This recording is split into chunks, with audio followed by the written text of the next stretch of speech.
video' এটা কৈ থৈ দিওঁ আকৌ একেবাৰে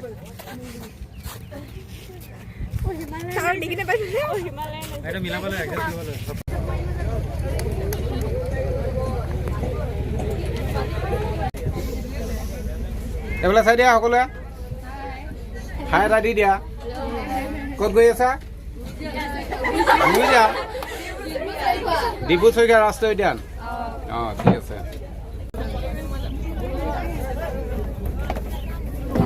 আহক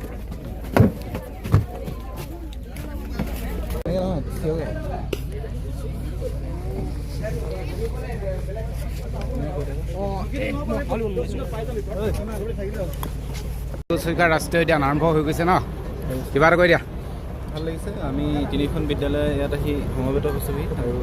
সকলোৱে ডিব্ৰু চৈখোৱা পৰিভ্ৰমণ কৰিম আমাৰ নিয়ন্ত্ৰক আছে নিয়ন্ত্ৰকে যথেষ্টখিনি সহায় কৰিব আমাৰ ডিব্ৰু চৈখোৱা পৰিদৰ্শন কৰিবৰ কাৰণে ছাত্ৰ ছাত্ৰীসকলেও ঠিক নিয়মিতভাৱে গোটেইখিনি আছে আমি এতিয়া লাইফ জেকেট পিন্ধি লৈছোঁ অলপ হেভি হেভি লাগিছে লাইফ জেকেট পিন্ধাৰ পাছত নিশ্চয় আমাৰ ল'ৰা ছোৱালীবোৰ কেনেকুৱা লাগিছে ভাল লাগিছে ক'ত গৈ আছোঁ ডিব্ৰু চৈখোৱা ৰাষ্ট্ৰীয় উদ্যান অঁ আমাৰ হেণ্ডচাম ছাৰ আছে সকলোকে শুভেচ্ছা এটা দি দিয়ক সকলোকে ধন্যবাদ এটা উঠিছে নাই ফটো উঠিছে ভাল ধৰণে যোৱা অঁ ধন্যবাদ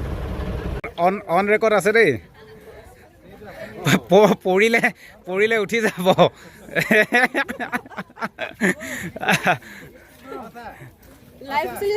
লাইভ চলি আছে কোনে কেনেকৈ নামিছে কোনে কেনেকৈ পৰিছে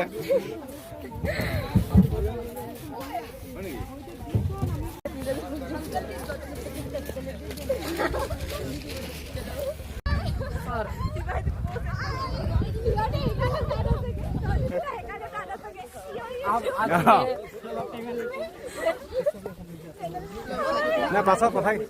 কথাখিনি পাছত কৈ দিম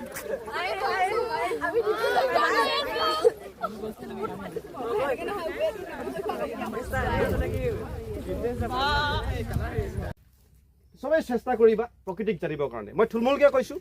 তোমালোকে পৰৱৰ্তী সময়ত তোমালোকে গভীৰ অধ্যয়নত সোমাই যাবা দেখিবা জীৱন বহুত মধুময় হৈ উঠিব আৰু প্ৰকৃতিৰ পৰা আমি শিকিবলগীয়া বহুত আছে শিকাটো বহুত জৰুৰী জীৱনক ভালকৈ ইষ্টাব্লিছ কৰিবৰ কাৰণে প্ৰকৃতিক জনাটো প্ৰকৃতিক বুজাটো খুব প্ৰয়োজন প্ৰকৃতিয়ে আমাক জন্ম দিছে প্ৰকৃতিয়ে আমাক লালন পালন কৰিব আমাৰ মা দেউতাটো আছে জন্মদাত্ৰী মা দেউতা তাতকৈও ডাঙৰ মা দেউতা হ'ল আমাৰ প্ৰকৃতি হয় নাই প্ৰকৃতি নোহোৱা হ'লে আমাৰ মা দেউতাৰ জন্ম নহ'লহেঁতেন যেনেকৈ মা দেউতাই যেনেকৈ আমাক সদায় আমাৰ ভাল চিন্তা কৰে প্ৰকৃতিও সদায় আমাৰ ভাল চিন্তা কৰে গতিকে প্ৰকৃতিয়ে আমাক মৰম কৰিব তেতিয়া যেতিয়া আমি প্ৰকৃতিক মৰম কৰিম আমি যদি প্ৰকৃতিক মৰম নকৰোঁ প্ৰকৃতিয়ে আমাক মৰম নকৰিব প্ৰকৃতিয়ে যদি আমাক মৰম কৰে আমাক কোনেও আমাক ধ্বংস কৰিব নোৱাৰে আমাক লোকচান কৰিব নোৱাৰে আমাৰ জীৱনৰ সফলতাত মাইলৰ খুঁটি হ'ব তো এই নদীখন ব্ৰহ্মপুত্ৰ বুলি এইকাৰণে কোৱা হৈছে তিনিচুকীয়াৰ পৰা উজনি অংশত শদিয়ালৈকে এই মানুহবিলাকে এইখনকে ব্ৰহ্মপুত্ৰ বুলি কয় তিনিচুকীয়াৰ পৰা নামনি এইফালে গুৱাহাটীৰ ফালে গৈ থাকিলে একদম আমেৰিকা লণ্ডনলৈকে মানুহবিলাকে এইখনক ব্ৰহ্মপুত্ৰ বুলি নকয়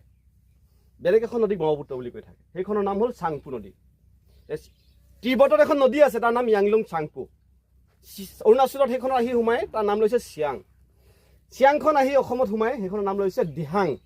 দিহাং বুলি কয় গতিকে সেই দিহাং নদীখনকে বা চাংপুখনকে ব্ৰহ্মপুত্ৰ বুলি এটা ভুল প্ৰচাৰ যোৱা 200 বছৰ দিন পৃথিৱীত চলি থাকিলে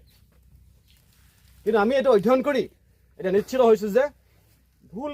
আমাৰ ব্ৰহ্মপুত্ৰখনক বেলেগ এখন নদী ব্ৰহ্মপুত্ৰ বুলি দেখাই থকা হৈছে এইটো আমি সজোৰে দাবী উত্থাপন কৰিছোঁ আমি নিজে গৱেষণা কৰিছোঁ ইয়াৰ ওপৰত আমি তোমালোকক এই কথাখিনি জনাইছোঁ যে এইখনহে হ'ল ব্ৰহ্মপুত্ৰ এইখনে হ'ল লোহিত য়াংলুং চাংপুখনৰ বেলেগ কাহিনী আছে হয় সেইখন আহি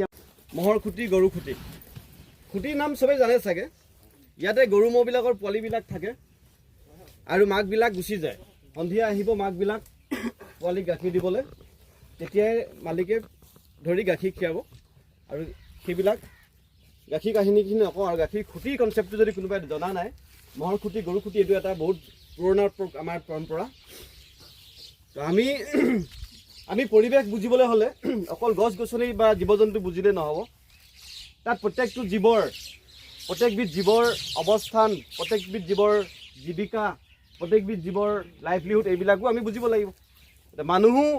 প্ৰকৃতিৰ এটা অংশ গতিকে মানুহৰ বিষয়ে বা অৰণ্য কিনাৰত থকা বা অৰণ্যৰ ভিতৰত থকা মানুহবিলাকৰ লগত অৰণ্যখনৰ জীৱ জন্তু গছ গছনি এইবিলাকৰ সুৰক্ষা বহুতখিনি নিৰ্ভৰ কৰে তো এইবিলাক খুঁটি আৰু ইয়াতে কিছুমান ঘৰ আছে ইয়াতে এখন গাঁও আছিলে এই গাঁওখন 2-3 বছৰ আগত এই বালি আমি খোজকাঢ়িলোঁ তাতে গাঁওখন আছিলে এৰাহুটি গাঁও বানপানীত গাঁওখন উটি গ'ল মানুহবিলাক টেম্পৰেৰিলি ইয়াতে আশ্ৰয় লৈ আছে কিন্তু 8 দিনৰ ভিতৰত থাকিব নোৱাৰে চৰকাৰে নিশ্চয় তেওঁলোকক উঠাই নি বেলেগত শিফ্ট কৰিব এই নদীখন যে আমি পাহৰি আহিলোঁ নদীখনৰ নামটো কোনোবাই জানে নেকি ছাত্ৰ নাজানে একেবাৰে শুদ্ধও নহয় আৰু একেবাৰে অশুদ্ধও নহয় এই নদীখন হ'ল লোহিত নদী কিন্তু এই নদীখন এইখনে হ'ল ব্ৰহ্মপুত্ৰ নদী ব্ৰহ্মপুত্ৰ যদি কেতিয়াবা কোনোবাই চোৱাৰ হেঁপাহ আছিলে আজি চোৱাৰ হেঁপাহটো পূৰণ হৈছে যে ব্ৰহ্মপুত্ৰ নদীখন আমি ইতিমধ্যে পাৰ হৈ আহিলোঁ তো এই নদীখন এটা সময়ত এইখন ডিব্ৰুনৈ আছিলে গতিকে তুমি কোৱা কথাটো শুদ্ধ 30 বছৰ আগতে এখন ডিব্ৰুনৈ আছিলে